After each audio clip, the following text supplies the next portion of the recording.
Vous savez que l'équipe de Rythme FM est partie à la chasse aux lutins récemment. On a capturé des lutins pour vous et on vous les remet. On vous en donne 2 d'ailleurs ce vendredi. Et avec nous en studio ce matin, des spécialistes justement des lutins, Marie-Josée Hott et Amélie Plante. Bonjour à vous deux. Bonjour. Alors, vous venez nous présenter un livre justement, en fait un livre journal 1001 lutins. On va en parler dans quelques secondes, mais avant, peut-être ça serait bon de rappeler aux gens ou peut-être ceux et celles qui sont pas encore habitués avec cette mode-là des lutins au mois de décembre. C'est quoi? Qu'est-ce qu'on fait?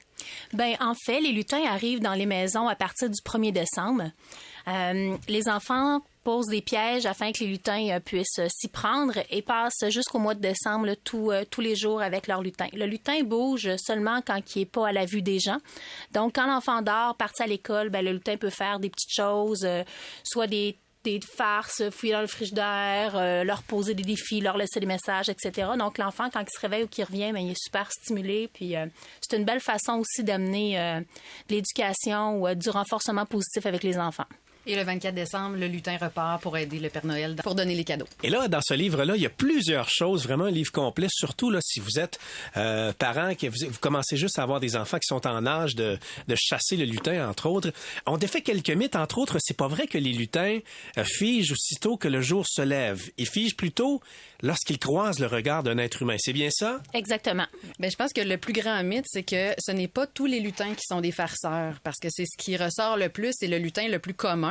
Puis en même temps, on sait qu'il y a certains parents qui pouvaient être un petit peu apeurés par l'ampleur que pouvait prendre un lutin farceur dans une maison. Donc, nous, on fait découvrir aux gens 5 autres types de lutins. Il y a le lutin farceur, mais il y a le lutin qui est serviable, le lutin. Il y a même un lutin qui est retardataire, qui lui arrive, il n'est pas pressé. Il arrive à la mi-décembre. Donc, pour des familles qui veulent vivre une aventure, mais peut-être un peu moins intense que tous les jours du 1er décembre au 24. Donc, ça, c'est le gros plus, là, le mythe qu'on déboulonne dans notre livre. Quelle autre section qu'on retrouve dans ce livre-là, 1001 lutins?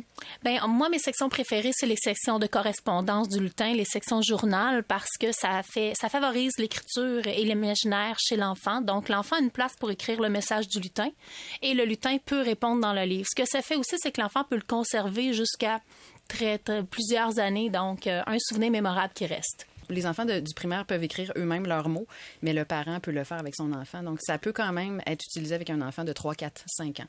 Oui. Bon, évidemment que les lutins, avant de les avoir à la maison, il faut les attraper. S'il y a des enfants qui sont à l'écoute présentement, avez-vous des trucs pour attraper un lutin?